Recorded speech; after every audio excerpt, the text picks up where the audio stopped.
Hello, and welcome to the very first ever Casual Fan podcast. I'm standing here right now, completely unqualified to talk about mixed martial arts. I'm watching the very end of the Ally Quinta versus Donald Cerrone fight. This is as live and as reactionary as you're ever going to hear.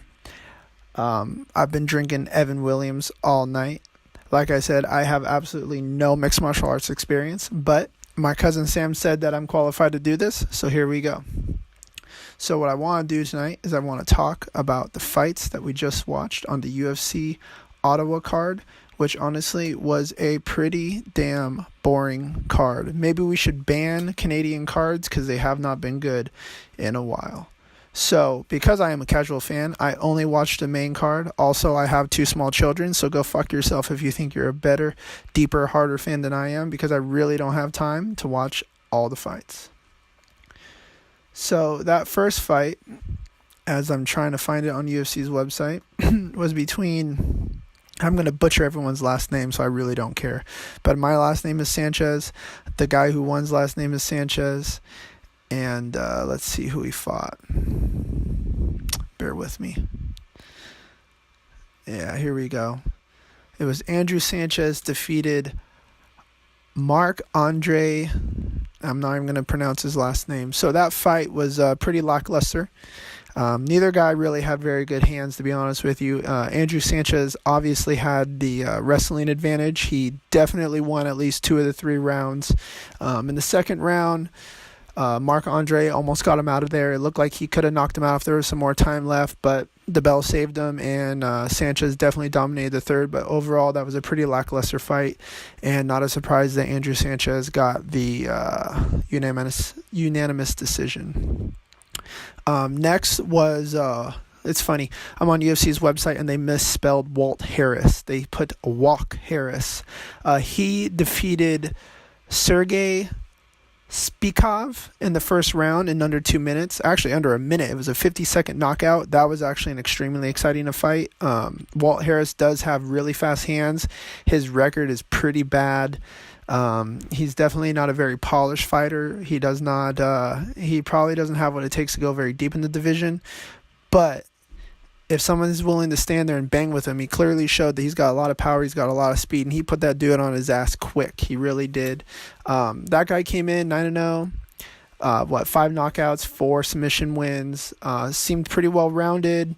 He's a Russian, you never know what you're going to get. The stuff over there is kind of wonky. Guys come in with these gaudy records from Russia, and sometimes they get floored like that, and he definitely got floored. He didn't have a single moment in that 50 seconds. He just got dominated. So that is what it is with that one. Next was the Brad Katana fight, and Merab. Cannot pronounce that guy's last name. But that fight surprised me. Brad was the more technical fighter, but he wasn't the more explosive fighter. The other guy was bigger, stronger, and he showed that. He kind of bullied Brad the whole fight. Brad really didn't have too many moments where he looked like he could hang. The other guy just kind of he didn't light him up on the hands. He had a good moment where he's ground and pounding. He almost finished it in one of the rounds. It was either the first or the second. He almost finished the fight, but Brad just looked small. He looked kind of small for the bantamweight division. He's probably not small for the bantamweight division. The other guy's probably just really big for the bantamweight division. So overall, it was an interesting fight. It kind of shows that the bantamweight division isn't the deepest division in the UFC, that's for sure. You have the top 5 or 6 guys who are really good, and then you got some middle class guys, kind of, dudes who can win a lot of fights, but they're probably not going to get into upper echelon. And then you have guys like these two guys who probably, against anyone in the top 15, probably aren't going to look very good. So, Brad will bounce back, but I don't really see him going too deep in the division. I'll be honest, I think he's missing the killer instinct. I don't know if he has that in him. He never emptied it. In that third round, he was clearly down 2-0. They were saying that during the event. And it was true. He knew he was down. His corner told him he was down, and he kind of came out and looked like he was ready to throw him, but he didn't, and you got to go for broke. UFC wants to see wins, they want to see finishes, and you got to finish fights if you're down. So he didn't do that. So we'll see what he can do. Next was this fight was great. This was Cub Swanson versus Shane Burgos, and this fight was great. The fact that it was split decision is absolutely retarded. I don't know how anybody could have seen that as a split decision fight. Cub Swanson got dominated. He had maybe 2 moments in the fight where he looked decent. When he got Shane up against the cage in the 3rd round and kind of controlled him, and Shane kind of just let it happen for about 2 minutes, and as soon as they broke apart, Shane started pouring it on him, and clearly the better striker, much bigger fighter. Shane Burgos is huge for that division, the 145 division. He's huge. He definitely has confidence in his striking, no doubt about it. Michael Bisping kept saying that he has supreme confidence. He's like 9-1, 10-1, probably 10-1 now. You can tell. He just kept coming forward, and he was not worried about eating little Cub Swanson shots, because Cub's kind of a volume fighter. Yeah, he has power in his hands, but he's probably not going to knock out a dude that big. They say Shane has a hard weight cut, but he didn't show it. His cardio was great. Like, he looked like he could go at least another round, probably 2. He really is a very polished fighter. That guy's probably going to go places. I could see him climbing up the ranks. I could see him getting some pretty big fights. He had very crisp striking. He definitely looked like he needs to work on his grappling. The fact that Cub was able to get that wrist lock around his waist and just kind of pause him there for 2 whole minutes was bad. He was throwing some strikes. He was throwing some elbows, but he really should have been doing more. He should have been fighting out of that. Next was Derek Brunson, which I'm being generous calling him Brunson because I'm not a huge fan of him. I usually call him Bumson, but, I'll be nice. He won tonight, and he fought Elias Trudeau, or Theodoro, however you say it. That fight was ridiculous. If I was a judge, I would have said no contest. That fight was absolute trash. I have no idea what was going on the whole fight. Brunson definitely is not his old self, where he's just going head first, throwing shovels with no technique, just trying to knock somebody out. And Elias was flailing around the entire fight, throwing back fists, throwing these huge elongated kicks that were kind of hard to understand what he was doing, and he was landing them, but I don't understand. I mean, if I was standing in front of him, you got to imagine he's telegraphing them against a better, smarter fighter than Derek.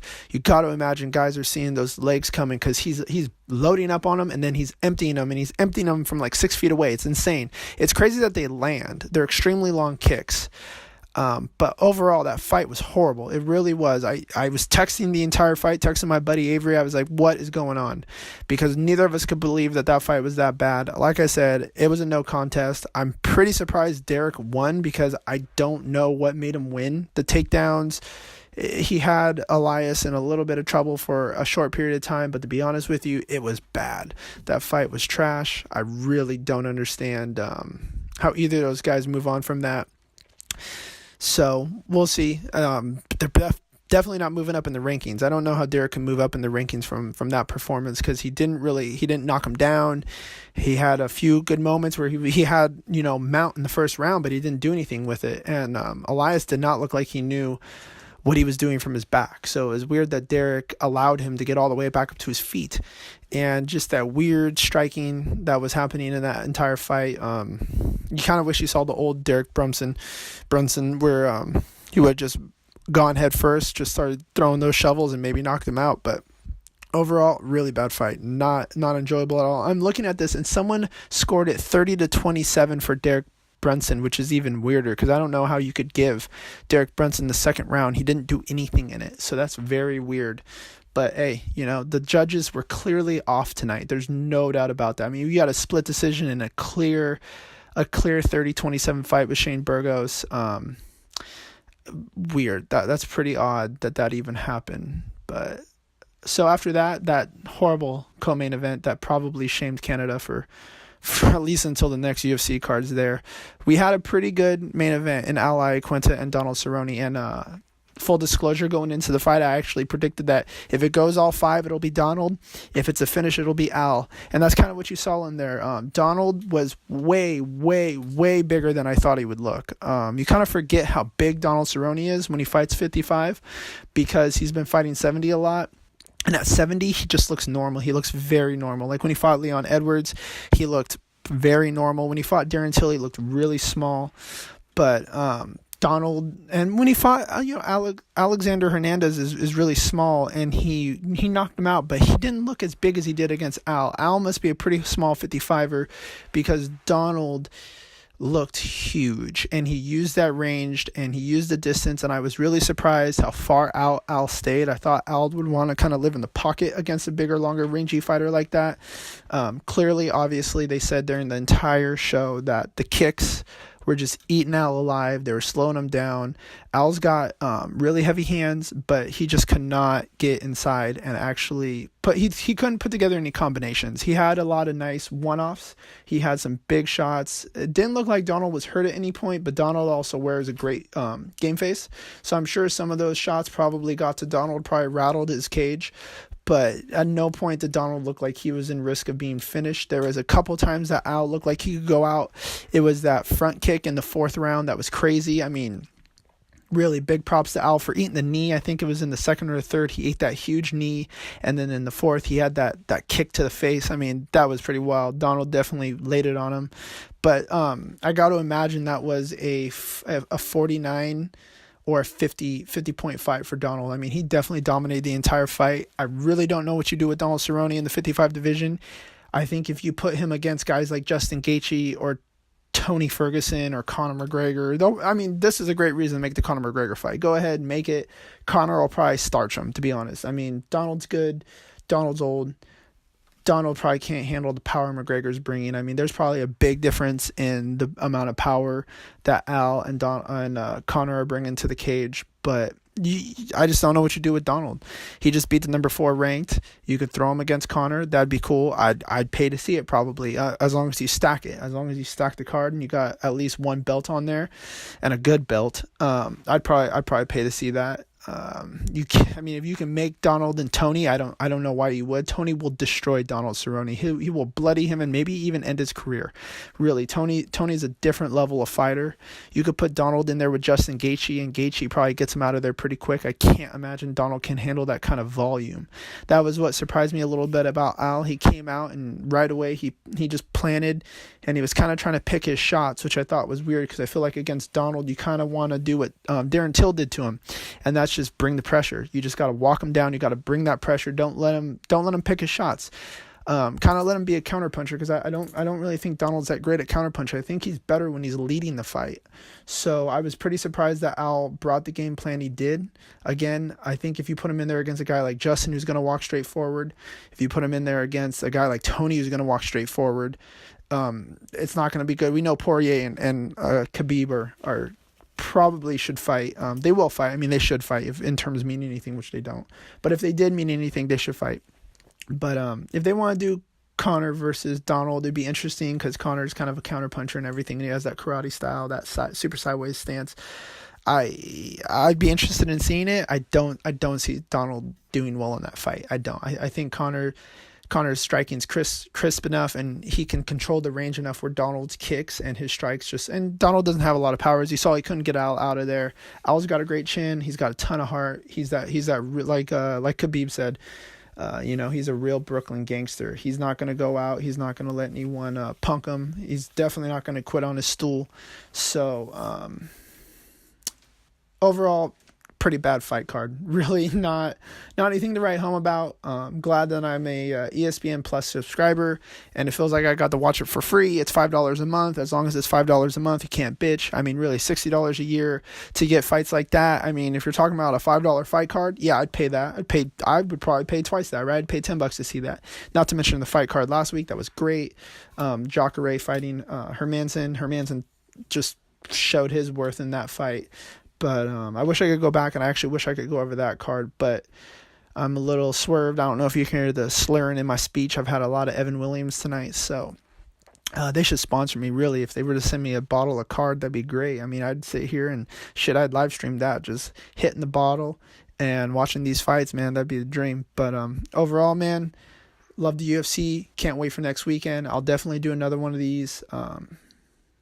we'll see. Maybe I will do a prediction video. I'll go through because I am a casual fan, I'll go through just the main card. I know that there's like 6 Brazilians fighting in those top 5 fights, because they have 2 Brazilians fighting each other, and they have 4 other Brazilians fighting Americans and French and Swedish people. So that's going to be a great card. Andrade versus Namajunas. That is going to be fun.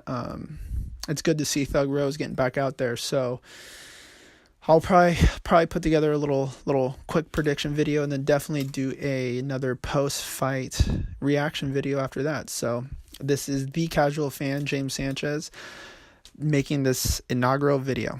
Later.